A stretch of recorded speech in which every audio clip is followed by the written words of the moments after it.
공포라디오 이웃집 봉씨의 기묘한 이야기. 조선의 아쿠아맨 서룬 장군. 오늘의 이야기는 마블이나 DC 코믹스에 나올 법한 초인적인 능력을 가진 한 인물에 대해서 이야기해볼까 합니다. 혹시 2018년 개봉했던 영화 아쿠아맨을 아시나요? 아틀란티스 출신으로 바다의 왕이자 심해의 수호자인 DC 코믹스의 슈퍼히어로 아쿠아맨의 탄생을 그린 영화입니다. 그런데 이 아쿠아맨과 비슷한 초인적인 능력을 지닌 인물이 한국의 설화에서도 나오는데 그의 이름은 바로 서룬이라고 합니다.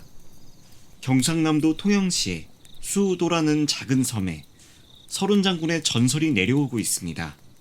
인구 60명 안팎의 작은 섬이지만 아직도 수우도 주민들은 초인적인 능력과 용맹함을 지녔던 이 서룬 장군을 신으로 숭배하며 사당인 지령사에서 그를 기리는 제사를 지낸다고 합니다.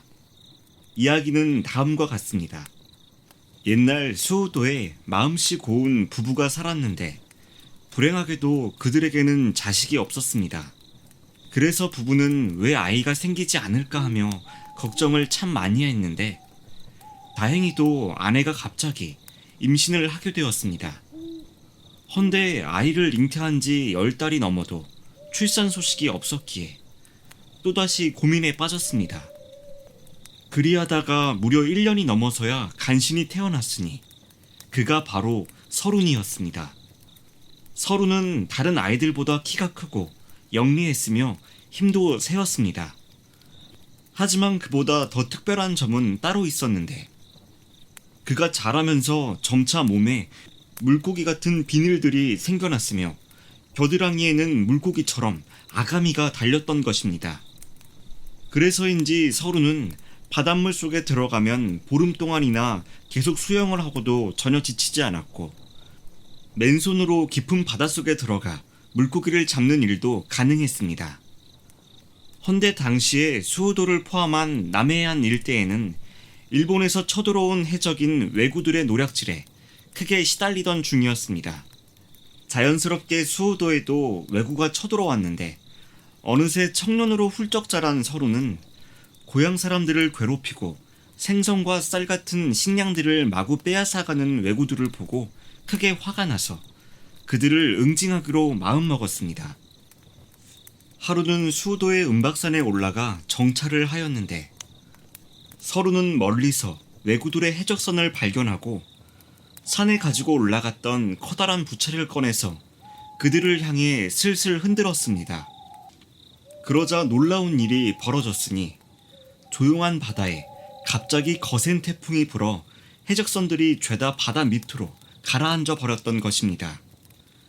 제 아무리 사나운 왜구라고 해도 미친 듯이 불어닥치는 태풍에는 도저히 당해낼 도리가 없었죠.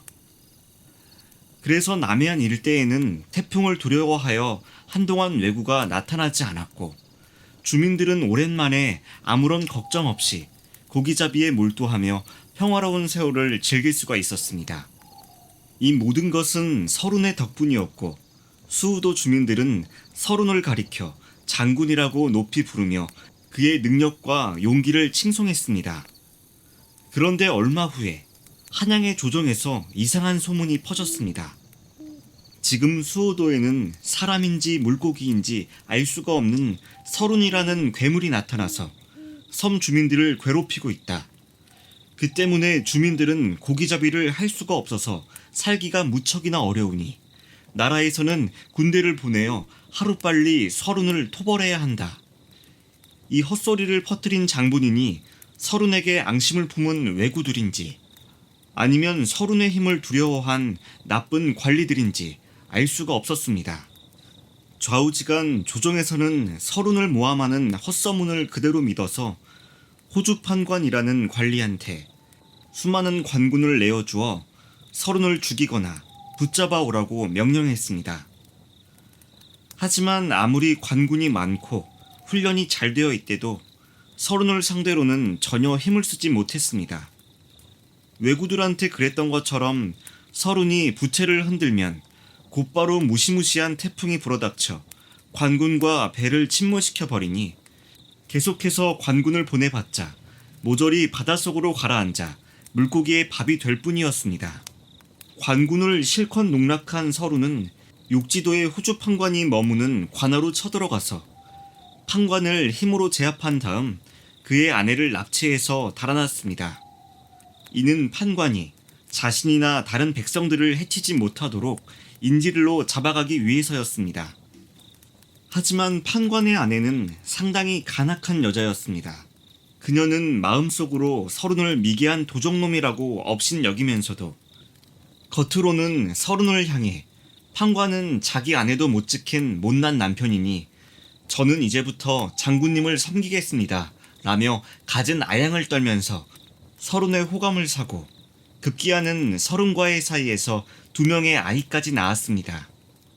그렇게 되자 서른은 그녀에 대한 경계심을 완전히 풀어버렸고 판관의 아내는 서른한테 장군님한테도 약점이 있는지 궁금해요 라면서 집요하게 물어본 끝에 서른은 자신의 약점을 말해주었습니다. 내 목을 자르고 거기에 메밀가루를 뿌리면 나는 그대로 죽게 되지. 그렇게 서른의 약점을 알게 된 판관의 아내는 희미하게 미소를 짓고 있었습니다.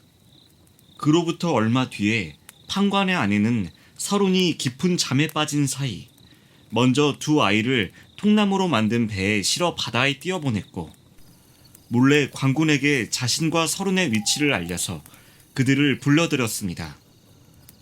그렇게 들이닥친 관군은 서른의 목을 칼로 베었고 이때 서른의 목은 다시 몸과 붙으려고 움직였으나 판관의 아내가 메밀가루를 뿌리자 끝내 목은 몸과 붙지 못하고 서른은 그대로 죽고 말았습니다.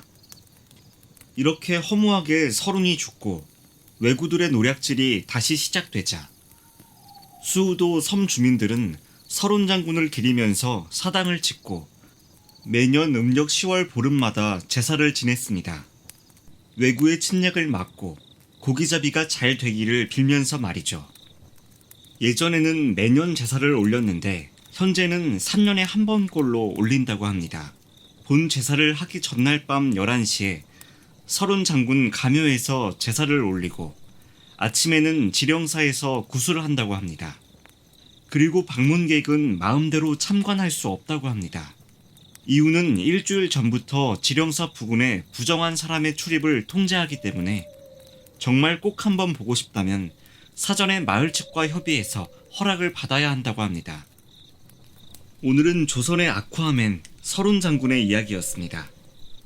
개인적으로 그의 능력이 제대로 발휘도 하기 전에 너무 허무하게 죽은 것 같아서 상당히 아쉬움이 많이 남는 전설인 것 같습니다. 오늘의 이야기는 여기까지입니다.